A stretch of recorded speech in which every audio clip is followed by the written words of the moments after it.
O Lord Oden morreu! O castelo de Kura está em chamas! Você é a lua que não conhece o amanhecer. Que seu propósito seja cumprido. Projete 9 sombras na noite estrelada de 20 anos e você conhecerá o brilho do amanhecer. Luffy Dono, eu peço a ajuda de vocês para derrotar o Shogun de Wano e Kaido, o Yonkou.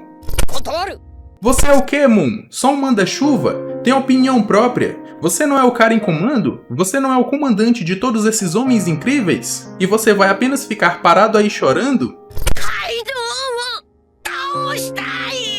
Agora eu entendi. Vamos nos unir. É uma aliança. Eu vou derrotar o Kaido pra você. Todos podem me ouvir? Não se inquietem por minha causa. É isso que o inimigo quer que vocês façam. Irei encontrar uma saída por conta própria. Destruam Kaido e Orochi e defendam Wano. Haha, é isso aí, Momo! Pra um pirralho bobão e covarde, você é mesmo só uma criança de coca samurai que só sabe falar. Ache um jeito de sobreviver, iremos te salvar. Afinal de contas, somos amigos. Meu nome é Kozuki Momonosuke, aquele que será o Shogun de Wano. Momo, você acaba de morder um dos 4 Yonkous. Depois de fazer isso, ainda existe alguma coisa que você teme nesse mundo? Que tipo de mundo você deseja criar? Você pode mudá-lo, Chapéu de Palha? Eu quero criar um mundo onde os meus amigos possam comer o quanto quiserem! Meu pai me deu o nome que significa incomparável. Eu juro honrar isso restaurando as terras áridas desse país ao paraíso que uma vez foram. Mas para isso preciso trabalhar duro. Por favor, emprestem-nos suas forças. Viajando 20 anos no tempo, viemos para salvar todos vocês. A partir desse momento, o país de Wano será governado por mim, Kozuki Momonosuke. Esse capítulo pode ser considerado como um capítulo de cumprimento de promessas. A promessa que o Luffy fez para Otama de que quando eles saíssem de lá, ela poderia comer o que ela quiser, foi cumprida agora. A promessa ou a profecia da Toki realmente se cumpriu, de que em 20 anos no futuro, alguém viria a derrotar o Kaido. Na verdade, essa profecia é do Oden, mas a profecia dela é de que em 20 anos, 9 sombras viriam trazer o amanhecer para o mundo de One Piece realmente se cumpriu, e o Momonosuke realmente se tornou agora o Shogun do país de Wano.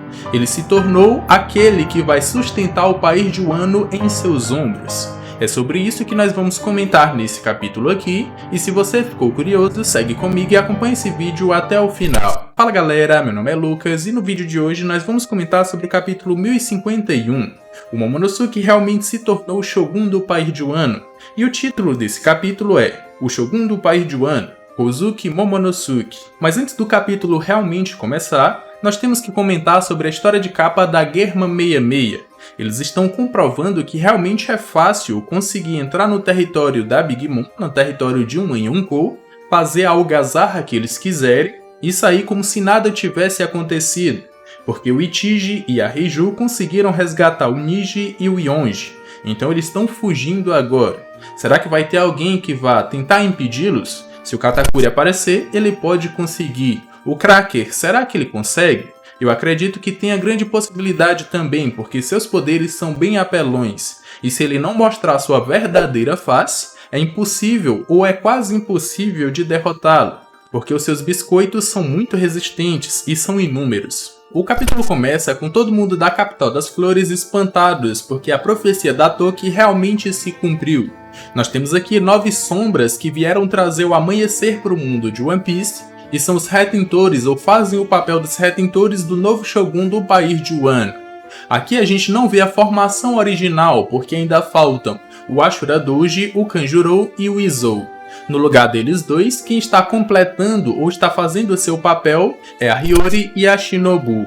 E por que eles não estão nessa cena?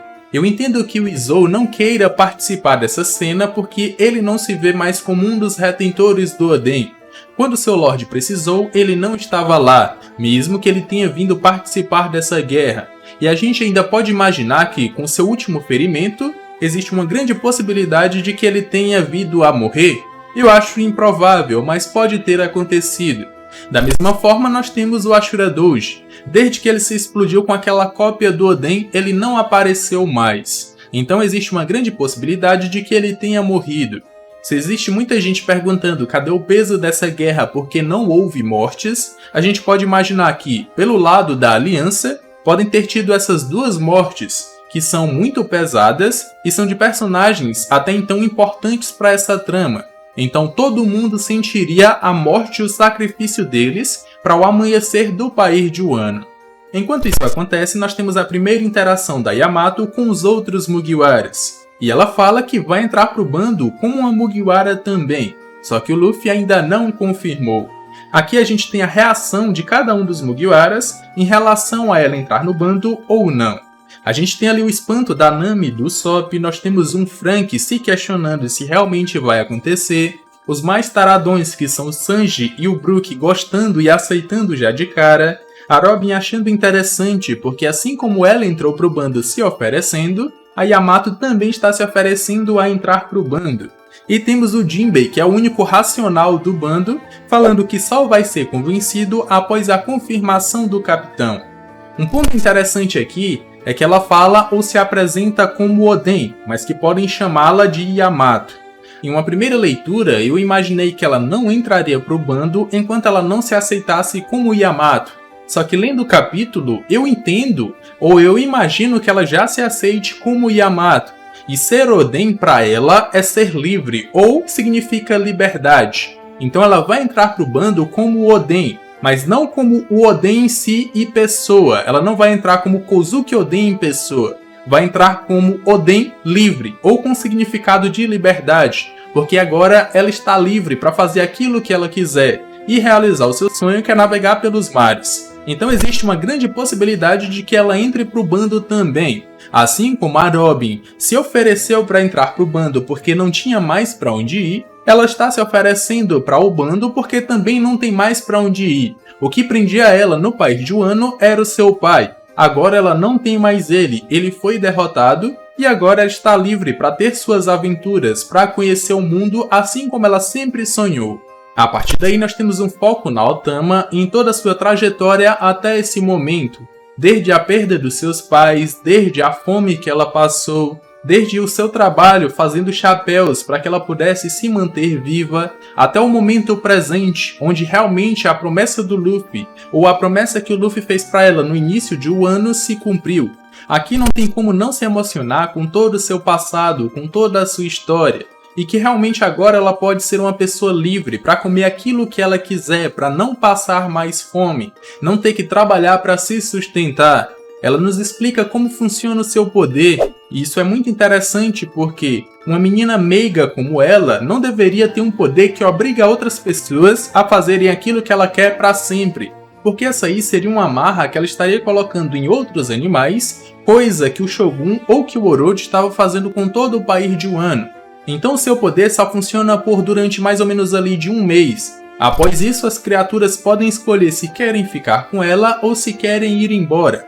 Muitas delas ficam, assim como a Umami. Ela vai ficar com a Otama, mas com a relação ali de mãe e filha. Essa aí foi uma interação muito interessante e muito emocionante.